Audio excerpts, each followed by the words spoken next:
I call this meeting of the Carrollton Farmers Branch Independent School District Board of Trustees to order at 6:00 p.m. on February 18th, 2016. Would you please rise as Mr. Fleming leads us in an opening prayer, and then remain standing as Mr. Shackman leads us in the pledges. Please bow your head. Dear Heavenly Father, thank you for this day that you've given us. Please guide this board, school district, teachers, and all the leadership. Continue to bless our district. Keep us going forward. In Jesus' name we pray. Amen. Amen. I pledge allegiance to the flag of the United States of America and to the republic for which it stands, one nation, under God, indivisible, with liberty and justice for all. Honor the Texas flag. I pledge allegiance to thee, Texas, one state under God, one and indivisible. For the record, all board members except Mr. Good are present, and we do constitute a quorum and can conduct business on behalf of the district.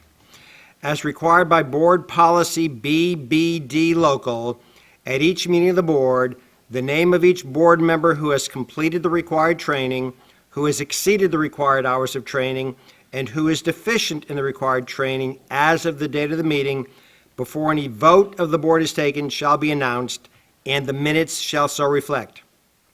Let the minutes reflect that all members of the Carrollton Farmers Branch Independent School District Board of Trustees are in the process of acquiring the number of training hours required for 2016, and that no board member is deficient.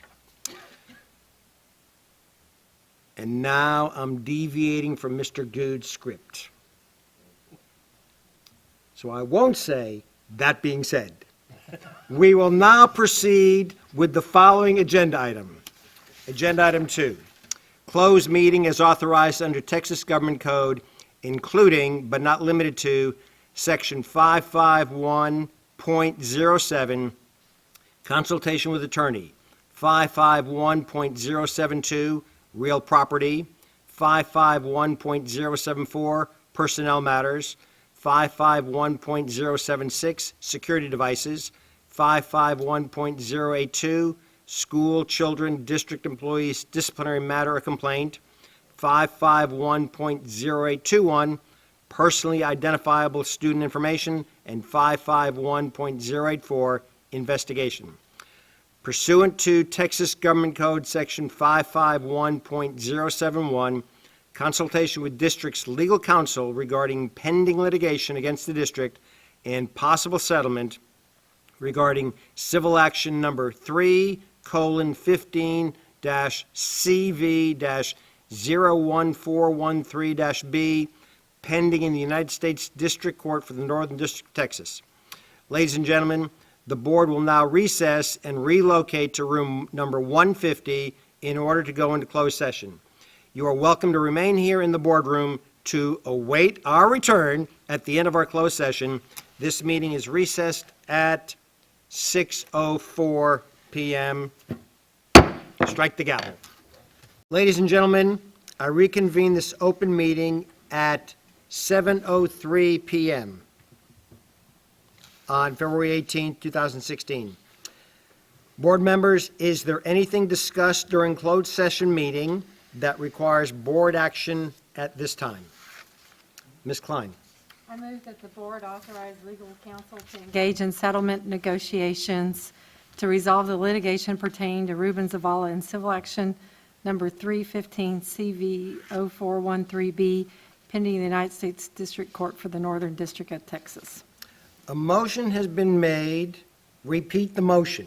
Well, it was too long for me to memorize. To authorize counsel to engage in settlement negotiations in Zavala versus CFB-ISD. And that's been made by Ms. Klein. Is there a second? Second. Second by Mr. Fleming. No, by Mr. Matthews, Oh, I was close. I was close. the good-looking guy over here. I got hair, he doesn't. The motion is seconded by Mr. Fleming. Board members. No. Maybe Mr. Matthews, one seat. Just checking. Board members, the motion is seconded by Mr. John Matthews. Board members, I have a motion and a second. Please vote on the motion by raising your hands. 6 in favor, zip against. Board members, are there any other motions to be made? Mr. Ramos. I move that the board authorize legal counsel to settle the litigation pertaining to Ruben Zavala and civil action number 3:15-CV-01413-B for up to $55,000. Board members, a motion has been made, repeat the motion, by Mr. Ramos to authorize counsel for the district to settle Zavalos versus CFBISD for $55,000. For up to. Up to $55,000. Is there a second? Ms. Klein? Yes, I would second that. Okay. The motion is seconded by Ms. Klein. Board members, I have a motion and a second. Please vote by raising your hands.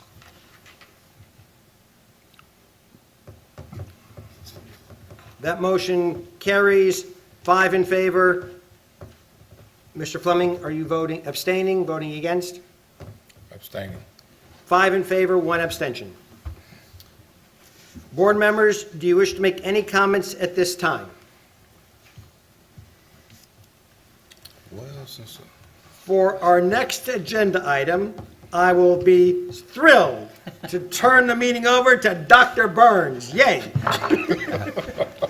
Thank you, Mr. Shore. Members of the board, as you know, that February is the time that we start thinking about the next year's budget, 2016-17 budget.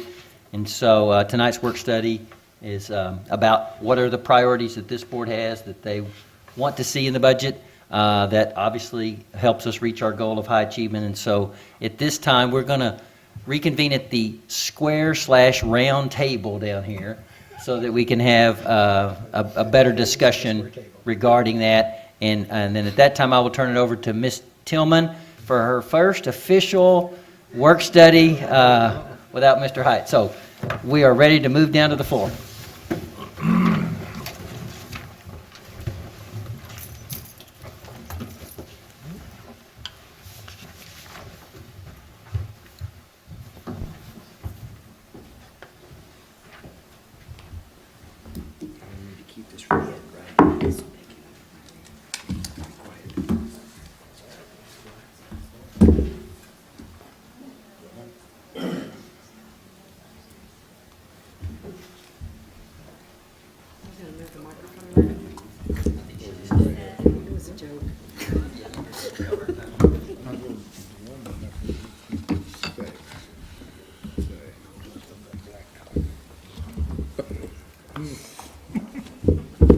I don't see anything round about this table, whatever. I said square/round. Yeah.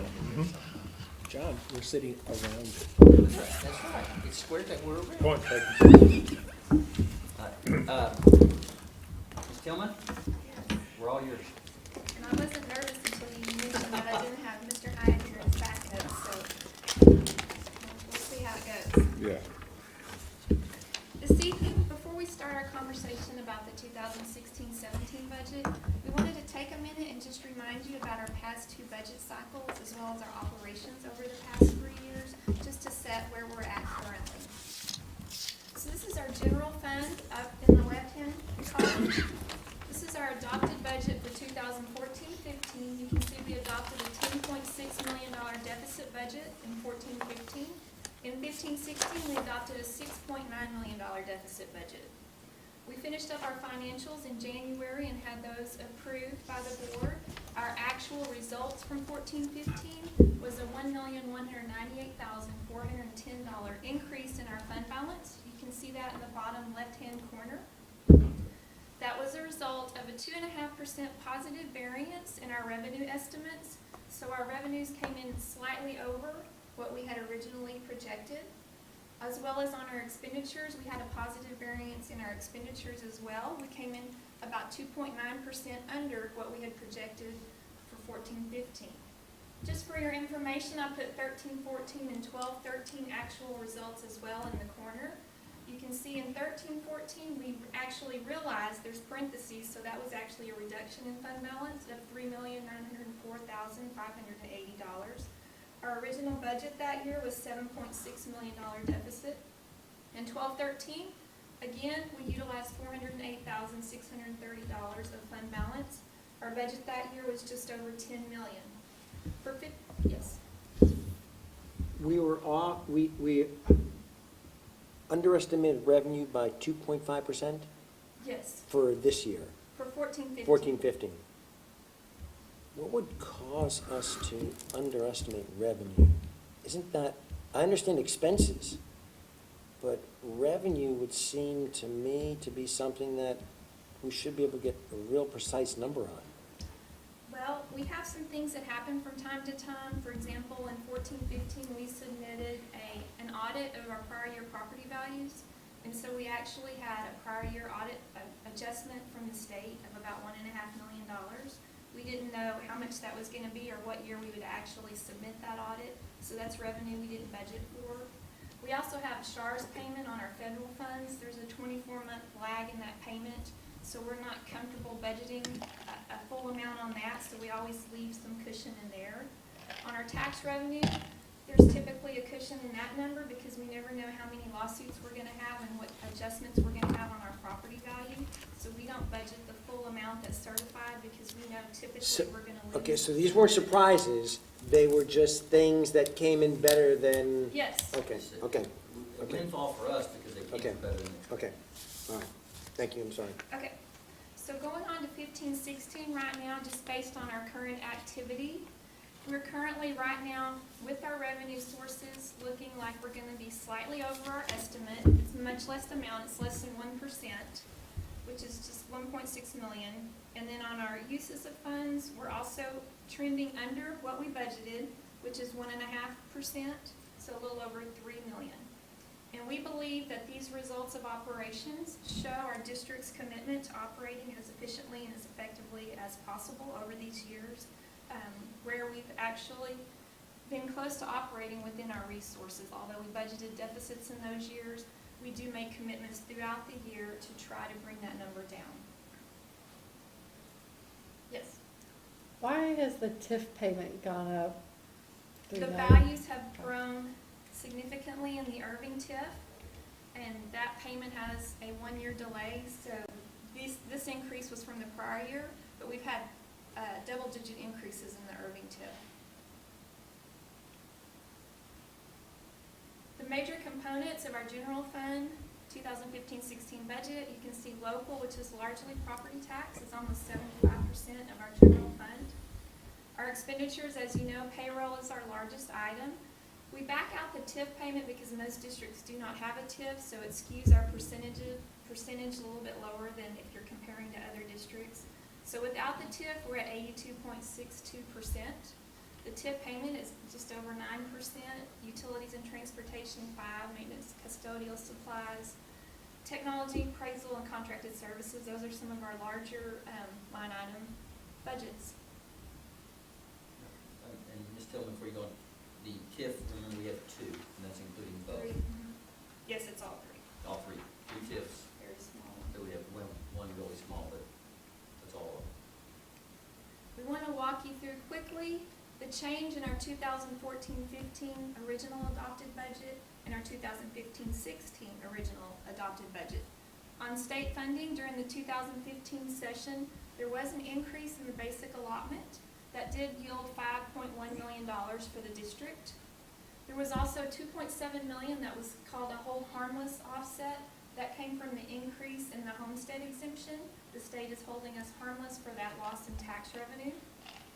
We did have an $8.8 million loss in our state funding. That's a result of our prior year property value growth. That's the increase in our share of Tier 1 funding. That's a direct correlation to our property value.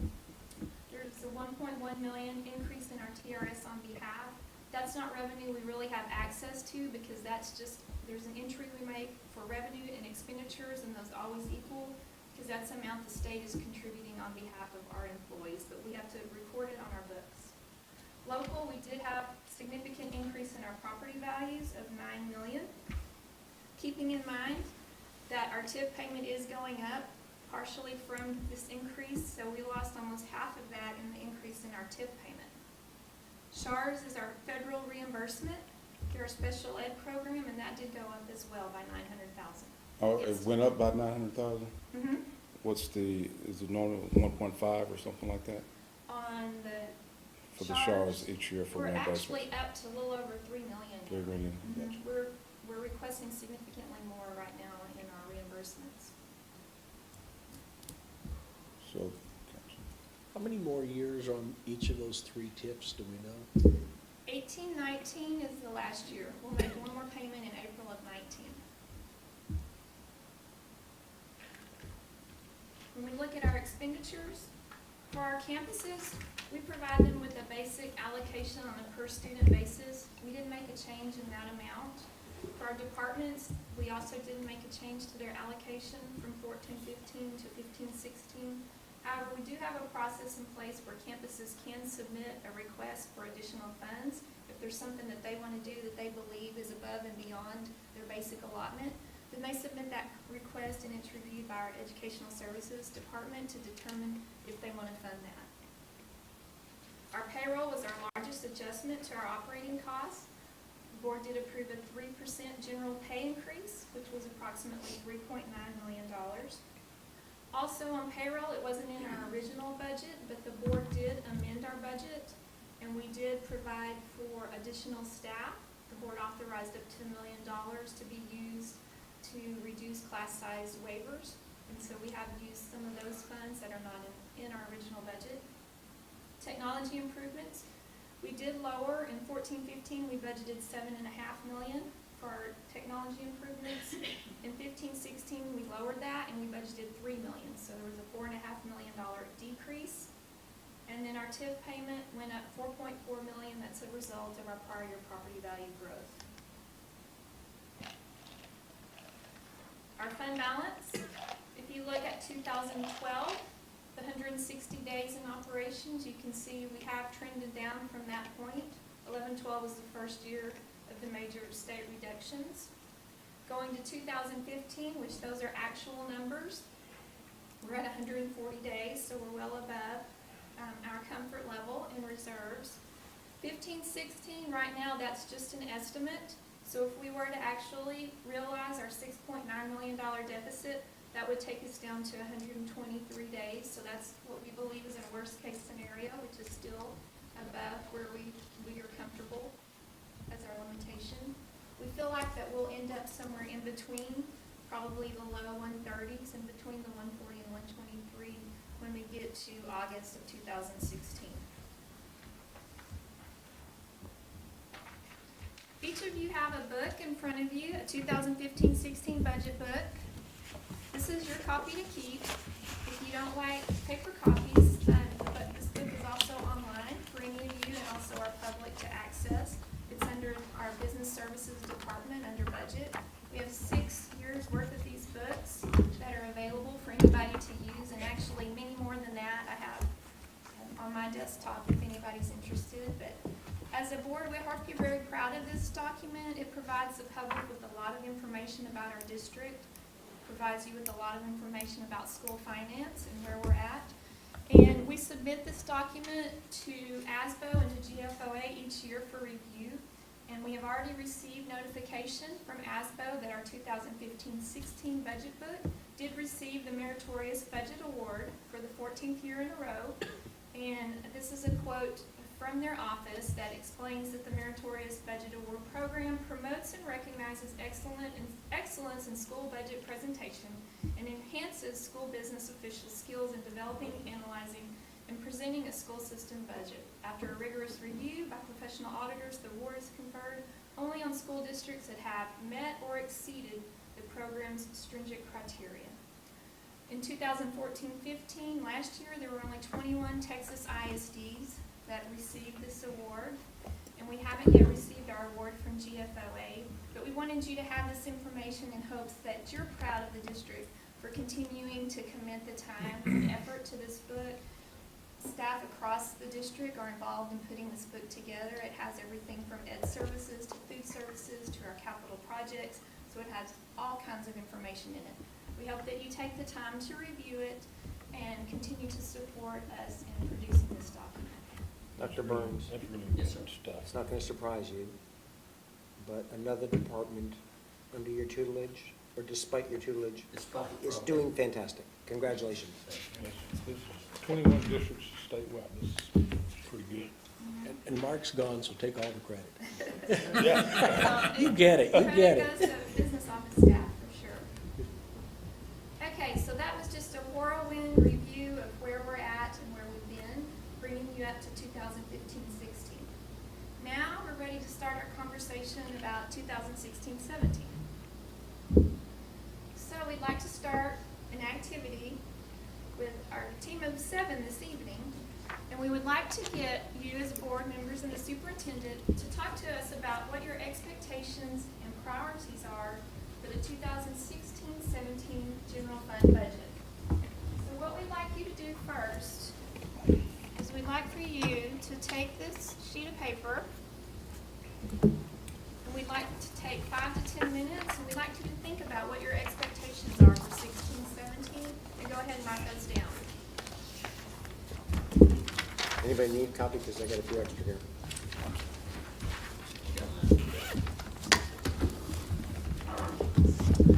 You don't need us to write 7, No. but if we wanted to, we could write You 7. can write We more can- than 7, less than 7, it's up to you.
start and go around the table and have each one of you give us an item off your list. If your item has already been given, then you can skip to your next item.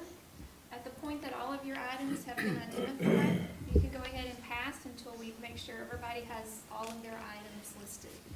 So, Ms. Klein, we're gonna start with you. I wrote, have plenty of fund balance. Thank you. Mr. Reynolds? Finding a way to keep competitive salaries for teachers and for teacher retention. Dr. I'm going Burns? to add just increased compensation, including all of above. You have that, Angela? Increased compensation. Mr. Matthews? Be as frugal as possible without cutting any of our fine arts or athletic programs. Mr. Fleming? I got a couple of them that kind of go together. First one, evaluate the possibility of outsourcing student nutrition.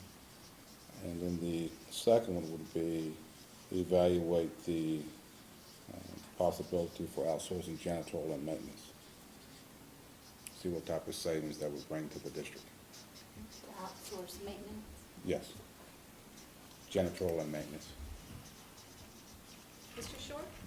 Well, this is right up Nancy Klein's. Spend the fund balance. So this is my top priority. No less than adequate funding to facilitate high achievement for all students.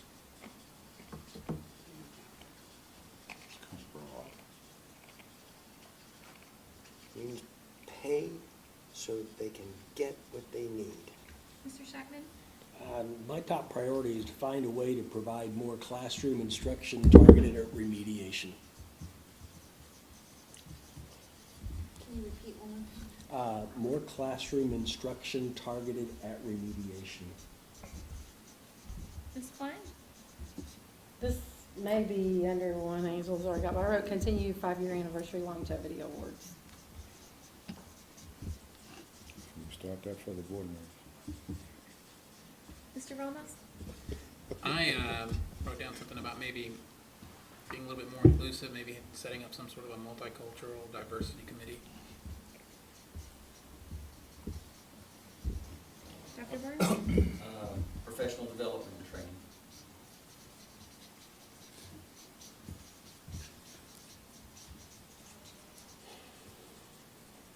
Mr. Matthews? Continue to grow and improve our career tech programs. Can I add keep current, Hmm? stay current with them? KUNC. Mr. Horning? Put more teachers in the classroom. Mr. Short? Well, I believe what I'm about to say fits within the top two on Angela's chart.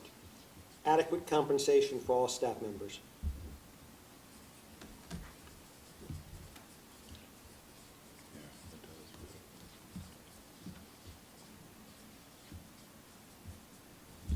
I would add to what you just said, if possible, at or above cost of living.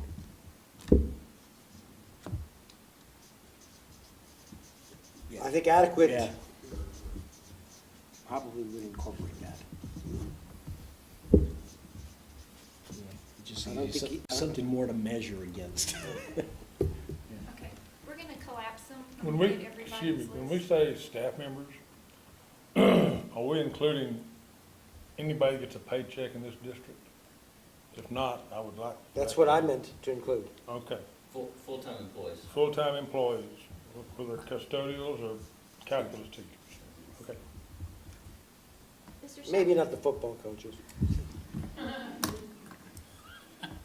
I'd like to see us find a way to reduce the support staff. Other campus professional and non-campus professional has gone up dramatically in the last several years. And we have a lot fewer teachers and the same number of students.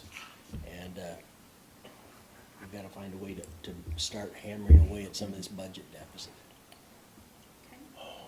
Ms. Klein? I was thinking of the budget and I wrote protect property values conservatively. Typically, when y'all do that, don't y'all check with the Denton County and Dallas County? Yes. I mean, it comes from them, right?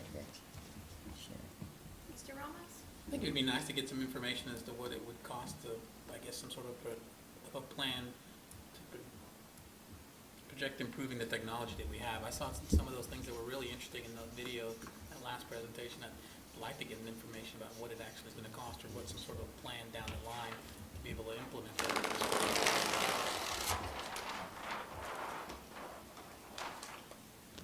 been reading the emails. Class size reductions, K1, K1, 2, K2. Mr. Matthews? I'm done. All mine are up there that I've written. Mr. Fleming? Yeah, evaluate our current existing programs to see what's working and what's not.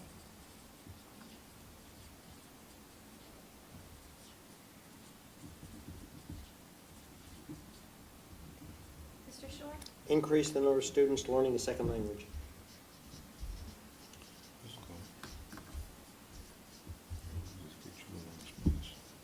C. Mr. Scheckman? I'd love for us to take a look and see if there's a way to accomplish anything additional in health insurance benefits. That's kind of one of the number one things I hear. The insurance, it seems like it gets worse and worse for the teachers every year.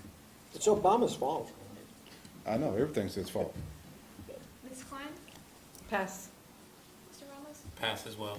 Dr. Burns? Full day pre-K. There you go. All day, Mr. Fleming? every day. No, I'm all out, thank you. Mr. Shore? Increase the number of students and the amount of time that they are receiving physical exercise.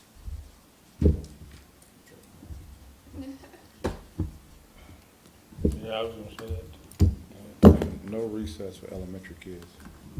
No, that ought to be all recess. All I'm recess. just messing with you.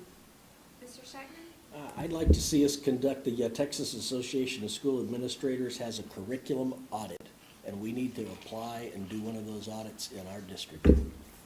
Got introduced to them at TASB convention last year.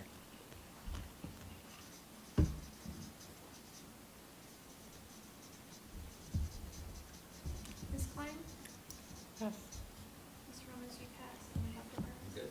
Is everybody, Mr. Shore, did you, I'm tapped. everybody's tapped? Okay, so what we'd like to do now is get your agreement on any of these that you would like to combine or consolidate. So we had several related to compensation. Yeah. So we have competitive salaries for teachers. Well, I would, unless there's a movement to confine it to teachers, it's to staff. For staff, okay. Can we merge that one with, we'll merge it with the adequate compensation for all staff? And increased compensation. Does it include health insurance? Yeah. Compensation plan? I think it should. Yeah. So let's merge health insurance, go ahead and mark that one out. Randy, you okay with that? Longevity or no?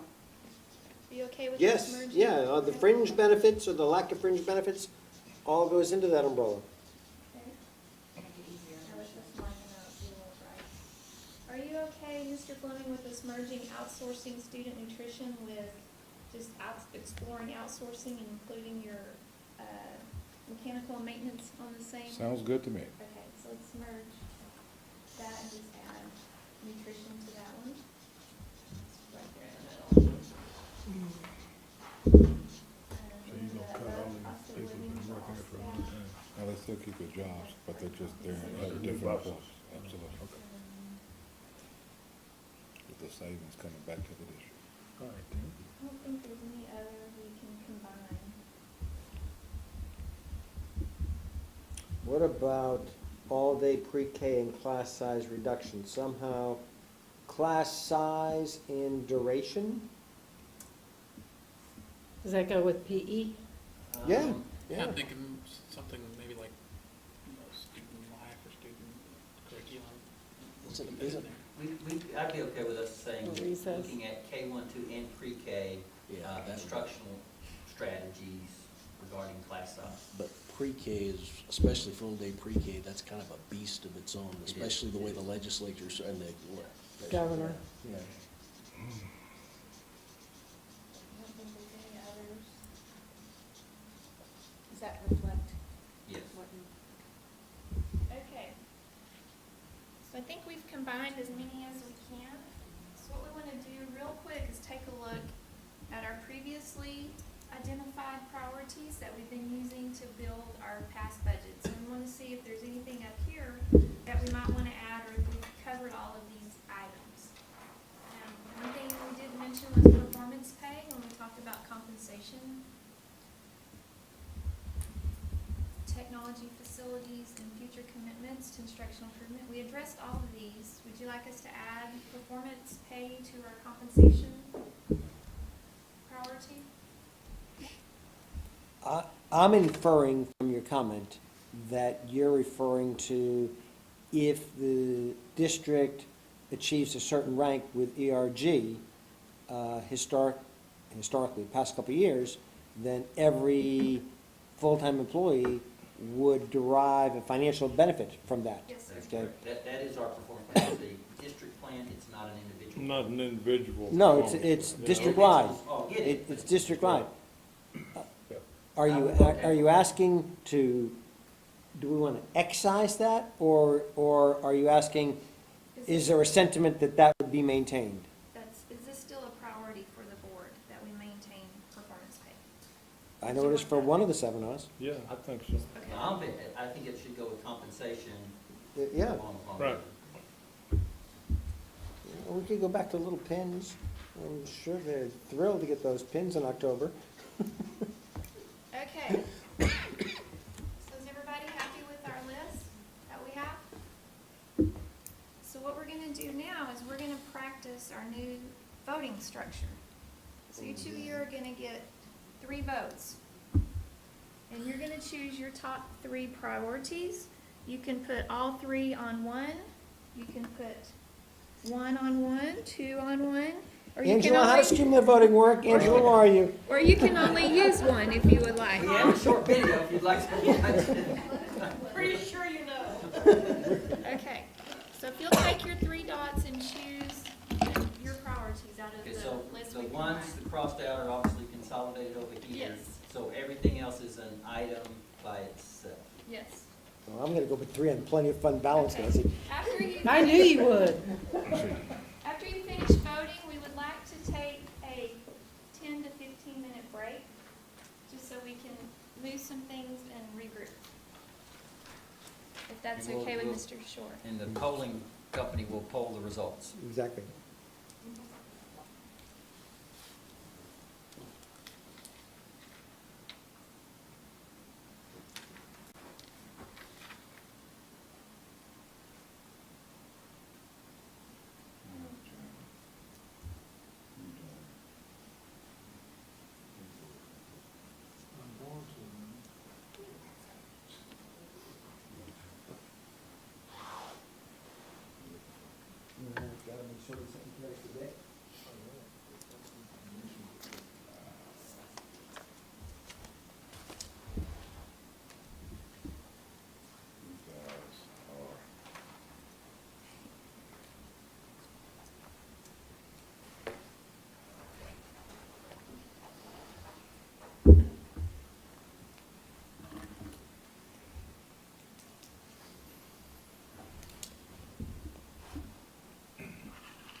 You could take a break.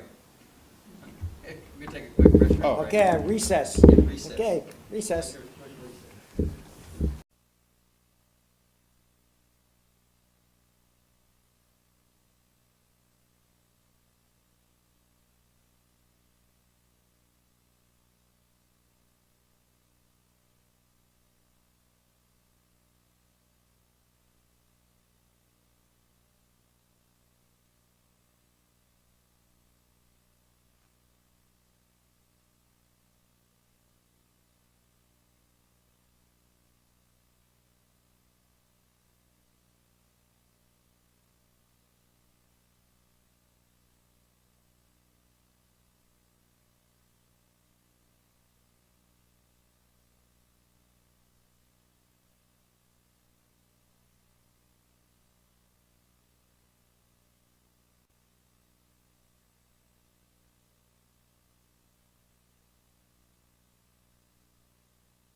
monitors, to the classrooms, and so it's a process to evaluate. So it seems to me that would go with both top K-1, 2, pre-K, and be frugal. Especially with the frugal and cutting without having to dig, cut into programs, find the little pieces here and there. that Okay, you so can you're work looking for with. the top 3. So now you want us to vote for either K-1 ... or be frugal ... I'm never again accused of being frugal.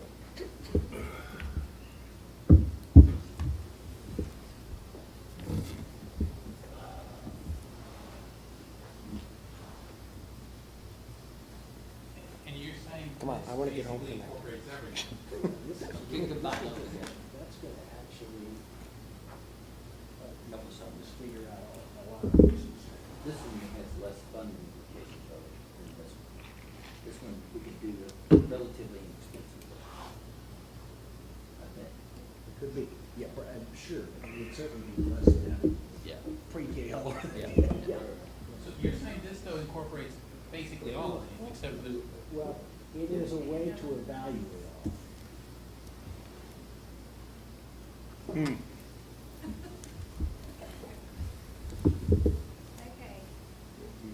Broke the tie.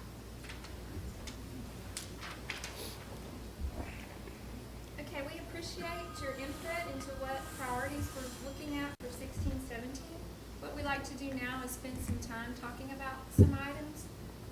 We're glad that compensation was your number 1 priority because it's also a priority for administration and has been a priority. So we want to take some time and talk about those items. Particularly in the past, the board has had a goal of remaining competitive in our area of maintaining longevity and performance pay. So we want to just look at these items very briefly this evening. This is a new teacher survey that we looked at districts in our area, market data for a brand new teacher with 0 years experience. So if you look in the right-hand column, 2016, that's this school year. HEB starts a brand new teacher at $53,500, followed by Irving at $51,000, Capel $50,750, Louisville $50,227, Mesquite $50,100, Garland $50,000, Plano $50,000, Richardson $49,675, CFB $49,400, Allen $49,000, Frisco $48,500. The average of this group is $50,195. So you can see we're below average and we are at the bottom of beginning teacher pay in this area. This is definitely not where we want to be in the market. So we wanted to share this information with you so you can see where we're at. In 2011-12, we didn't provide a raise at all, and then 12-13, it was 1.5% as a result of the statewide budget reductions. We feel like that impacted us slightly as to where we're at in the market right now. We haven't caught up from those 2 years. One thing I did look at that was interesting, I just looked at the total tax rate for all of these districts, just out of curiosity. We know we can't use the INS portion of your tax rate for operations, so they can't be using that to fund any of this.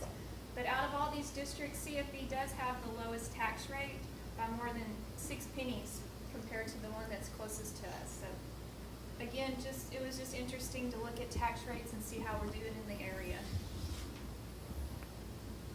Longevity pay, Ms. Garza is going to update us on our longevity pay district. Sure. The district started longevity pay in the 2008-2009 school year. Prior to starting the second cycle, because we are currently in the second cycle, in 2013-14, the board approved an additional $500 for employees with 20 years or more of service. We have 2 years remaining to complete the second cycle. Tonight, I've heard some of you express a continuation of longevity pay for our employees. We'll be putting together a longevity package for you to consider for the third cycle, which is scheduled to begin with the 2018-2019 school year. We do know that longevity pay is well received by our staff. It's a way of rewarding all of our employees and retaining teachers. Ms. Warnock is going to talk about performance pay. This board has made a commitment to reward performance. The high achievement for all students is a collective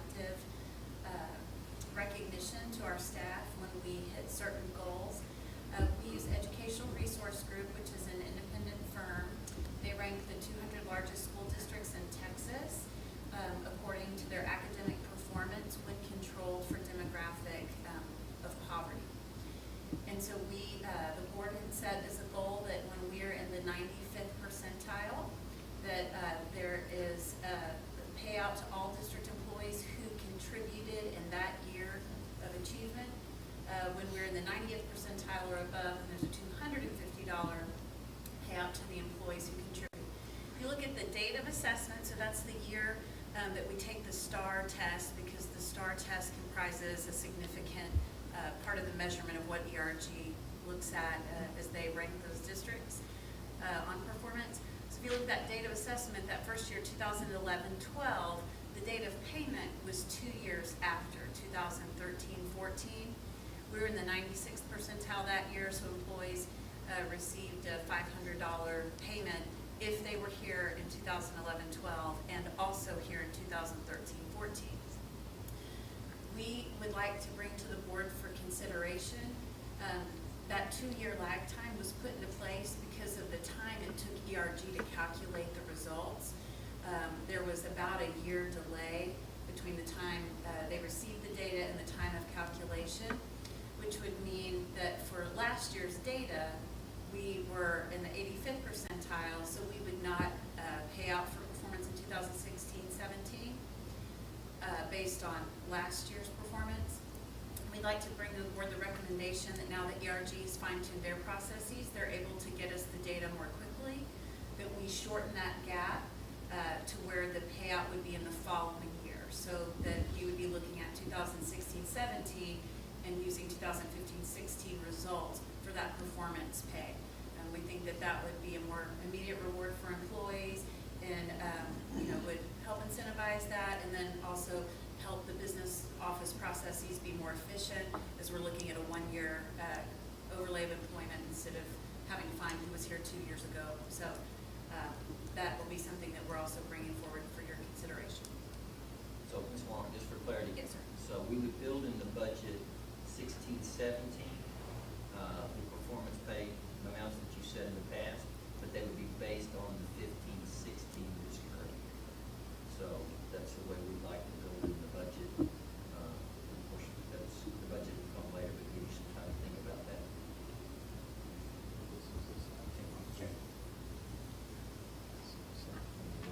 Yes, yes. So if we get a certain ranking, manager, So what we wanted to do now is just take a few minutes and talk about your priorities. I was really ready to talk about fund balance because I just knew it would be a priority, so I'm really disappointed, but, You had that script ready, didn't you? I'm ready to go. Compensation. We have touched on this, and of course, we're not where we want to be with our beginning teacher pay. So Dr. Burns, Yes, sir. can I pose an inquiry to you? Yes, sir. Does the school district exist to have a bank account or to educate students? I'm just curious. Maybe I've been missing the point here. Take that. Do you want to, okay, if you'll remember the slide that said we're 75% dependent on taxes, so we have to have cash to operate until we get our taxes. Okay, So and what do experts say you have to have in the fund balance? those experts don't have 75% of their funds coming from taxes. Okay. So Mark's hair, compensation, Mark's hair You go, got a little girl. bit wider, so I'm just saying. okay. Compensation, we've talked about, we are not where we want to be in terms of beginning teacher pay, so we do want to address that, but that does take additional resources. This is all code for TRE, folks. Tanya, before you leave that, just kind of for the board's awareness, we won't know yet what kind of the market raise is going to be. So as soon as we get information and we want to build a budget that stays competitive, that's what we heard tonight. But we Yes. don't really know a number tonight, that's why we didn't have a number for you, because we don't know. But just to throw a number out, what we're hearing, where's streaming? Right here. Back here, that 3 may be a low. Plano has passed a TRE, Allen has one, and so they've got some resources to go after the best people. So we just want y'all to be aware that when we build the compensation, that the number might be, to be competitive, it may be higher than you've seen. So we just want to say that. Mr. Hibbs, do you want to talk about outsourcing nutrition and facilities? Oh, well, I'd like to.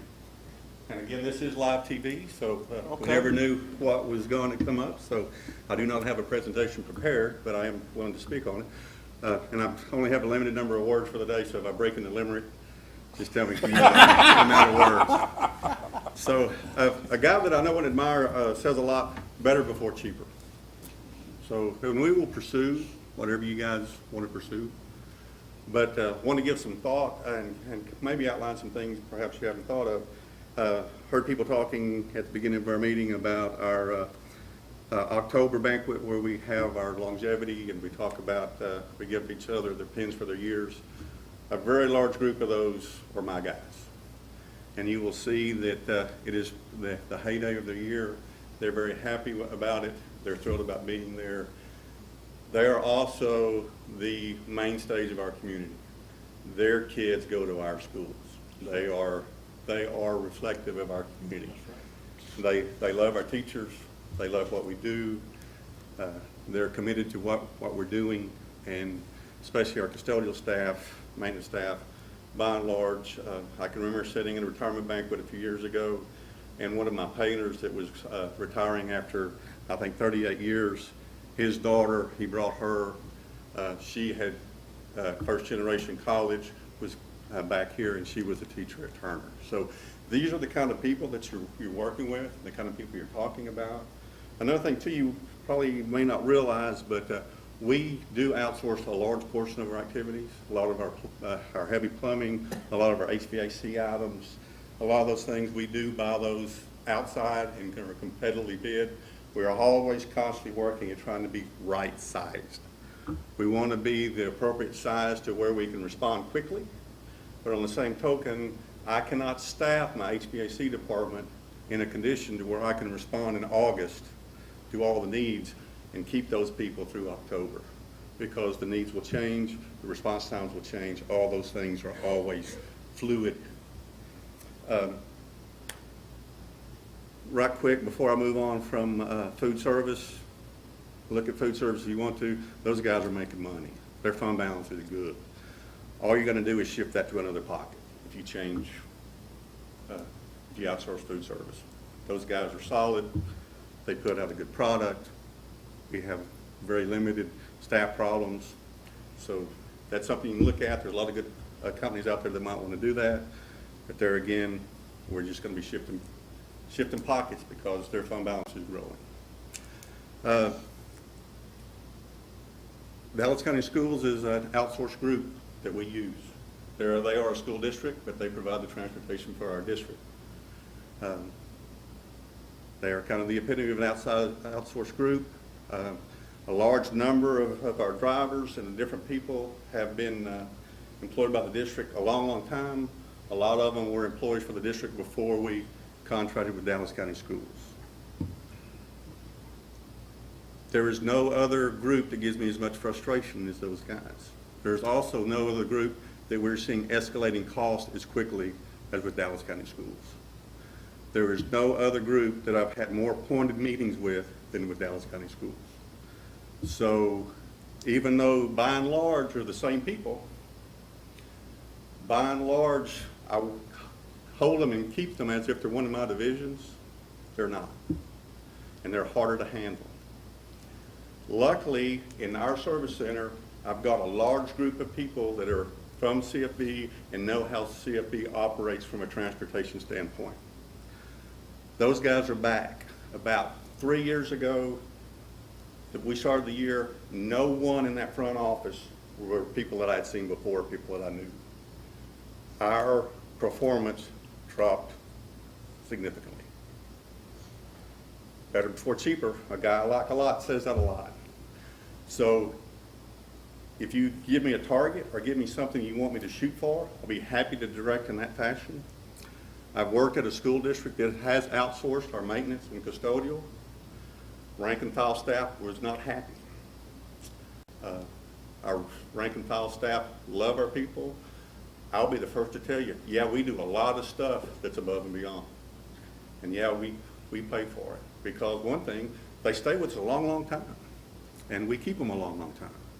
So if you want to come to a building every morning and not know who's putting up the flags, or not know who your custodian is, or have a different group every day, that could be what we go to. Like I said, give me a target, we'll try to go that way. But every time I've seen an outsourced group They will come to you, and you'll start to see the way things go, and your processes and procedures will change over time.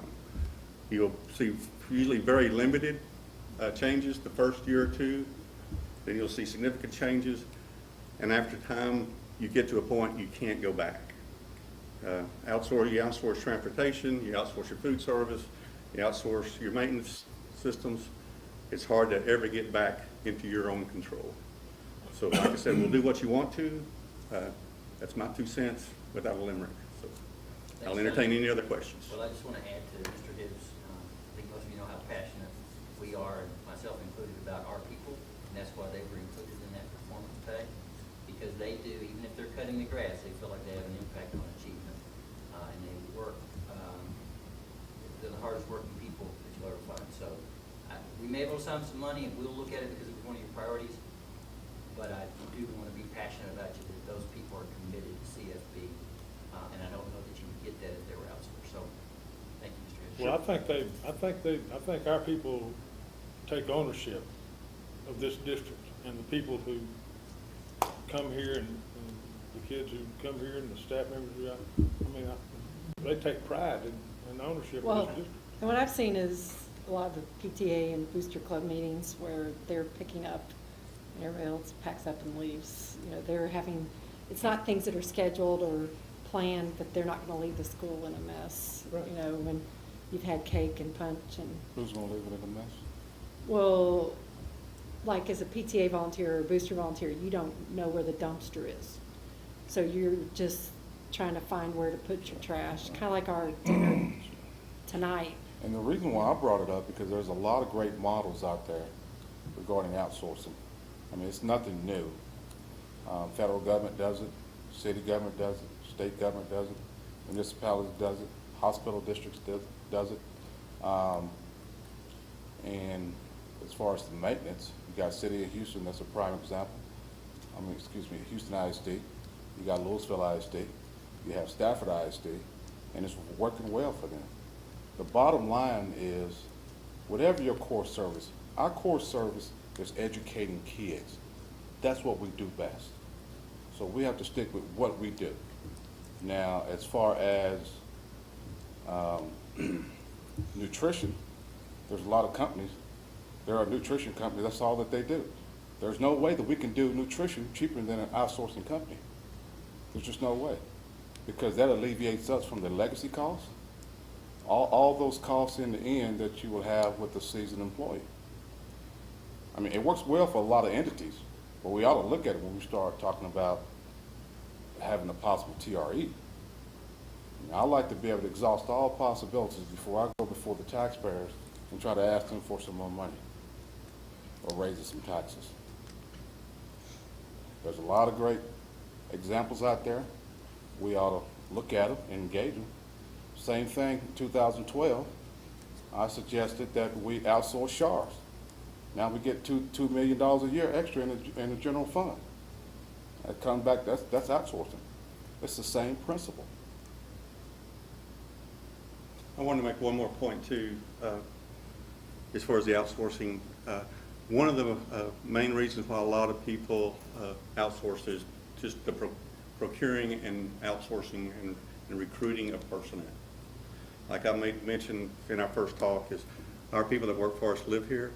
If you are in Copper Canyon or Shady Shores or Highland Park, you don't find people to work in your cafeterias or to sweep your floors. There's just not anyone in that group that wants to come that far to play.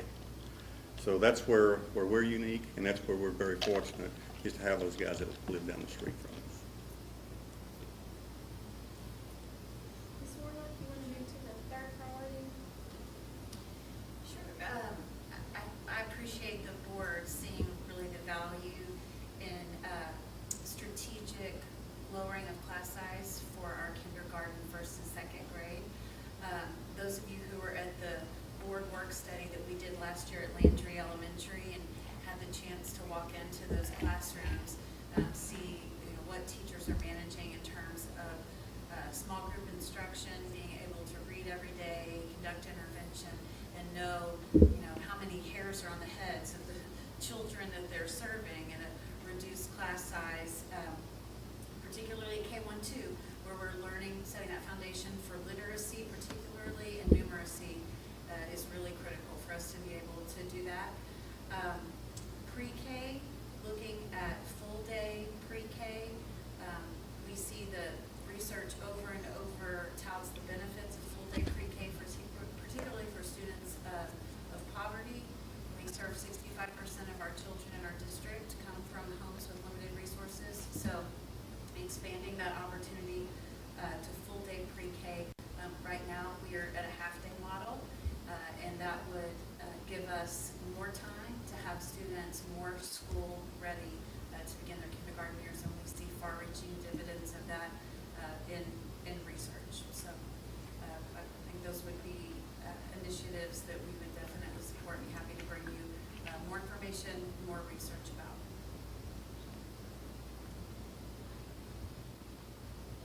Okay, thank you. So what we want to do real quick is just take a few minutes to look at what we know and what we don't know as we've started our 2016-17 budget process. So the first time we'll actually receive any estimates of our property values will be April 30th. That will give us an idea of what's happening. We normally bring the compensation plan to the board in May for consideration so that our employees know when they leave for the summer what their pay is going to be when they come back, as well as to give our HR department the ability to hire people and be able to quote a salary for them. We'd like to do that again this year. We typically bring the budget and our tax rate adoption in August. One of the things that we know we're thinking about as we look at what type of pay increase we might want you to consider is that our employee portion of TRS has gone up now 3 years in a row. So it went from 6.4 to 6.7 to 7.2, and now it's going to 7.791. So any raise we provide, the employee isn't already going to see 0.5% of that. We know right now that our beginning teacher pay is below average in our area, and we want to make improvements in that area. We also know that our TIF payment's going up next year for sure, because there's a 1-year lag, so we know what's happening with our TIF payment. We know that state funding is going down unless a special session is called and they make an adjustment, because that's also has a 1-year lag in it, so we already know that we're losing state funding. What we don't know is if the court case will be resolved in time to make any impact on this budget. We're moving forward under the assumption that it won't.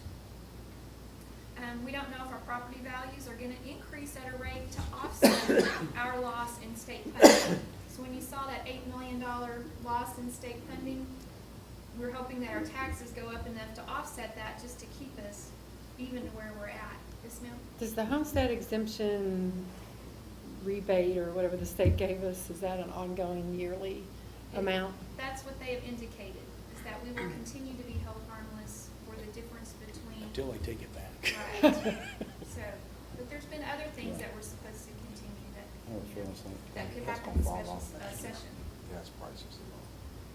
We don't know what other area districts are going to offer for compensation adjustments. We've surveyed other districts. No one is providing that information at this point. We don't know what the impact in June when TRS meets to decide our health insurance, active care rates. We don't know what that impact will be. Question Yes, on ma'am. that. Yes, sir. Can we not look at other options? TRS health insurance is terrible. I have 30 employee nonprofits in Dallas that have better health insurance than a district with 3,200 employees. And if we could do an open bid process, we'd get better rates and we'd get better coverage. At this point in the law, once you get into TRS, you cannot get out. I don't understand how that can be legally binding forever. I'd be willing to put part of our fund balance to sue the state of Texas on You that know, one. that's something that Yeah. should be explored to be With the legislature. outsourced, Yeah, because those folks aren't interacting with our kids. yeah. And be it sure seems bizarre that the law would say, you join this program and you're indenturedly servitude to it But you can't forevermore. opt out after, Once you opt in, you can't. There's Well, no let's do escape some clause. work because, Oh, my And I can, TRS we can opt out does because have we just some don't pay them. leverage. Huge, so they do have some leverage with health costs, premiums. But unfortunately, it has been going up. Well, everybody's has, but still, Yeah, so, the but we can do deductibles some and all homework stuff is killing and us see in what the we can find out. That is an regarding area our to options. outsource. yeah. If we had an option, and we could do it cheaper than, I think, obviously, we would want to do this, so. Perhaps that's what was being talked about in the advocacy part when they were talking about benefits last night. And Yes, so, most and of that, those and districts that are is a in here. priority. And so hopefully there will be some folks pounding on some legislators' doors in the House and the Senate to say, we need to fix some of this, because again, that they can hold us hostage forever. And if the legislature would do something, that would reduce our cost. Which is funny, when they have insisted that we increase the bid process to include everything. Yeah. So we'll do Okay, some that's research good. and then. I could see where they could say, you can't leave for a certain period of time because they 5 make. years or something. Something like Because they're where they pooling the make money. plans. Right. But to say you're a hostage, Unless they've changed it recently, but We'll do some more research. by the way, district should be TS apostrophe. You're welcome. and Just we want you don't, to know we caught that. and we don't know what our 2015 final results of operations are, although we feel like we're gonna trend well below our $6.9 million deficit. We won't know that until September to October. And so I know that most of this information sounds very familiar because our budget picture hasn't changed much since the state made its first round of reductions. Probably hasn't changed much all the way back to target revenue in 06-07. So we're going to continue to work on our plan for 16-17. Staffing has started. We are in the process of gaining all the information we need to make staffing decisions, and we'll continue to try to gather market information in the area. Tanya, I do want to ask, you may not have done this calculation because the idea didn't percolate in my mind till I saw the first screen you put up. We're on the low end of compensation, Yes. but I also heard you say that we're on the low end of taxing also. Yes. And so for an employee who lives in the district, that employee may actually be boosted up, relatively speaking, in terms of compensation. That'd be an interesting calculation. But if they're paying less in taxes, that is more money in their pocket. And that could be an inducement to have the employees live in the district. Right. We've also surveyed districts and will continue to gather information when we're comparing our new teacher pay to see what type of contribution they're making for their employees on behalf of their health insurance plans. Dr. Burns? Well, my closing remarks are again to commend this board, especially because, we have a goal of high achievement, so having conversations around how do we use our resources to make that happen is the first priority. I think that's what separates us apart in terms of high achievement, is because this board does that.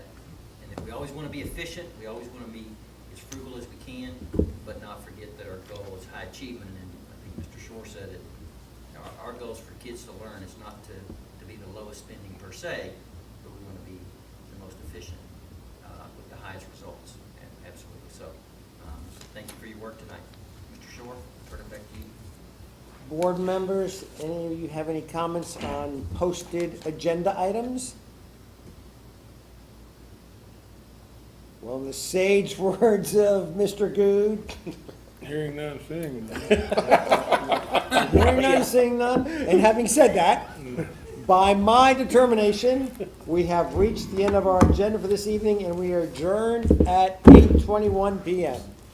Thank you.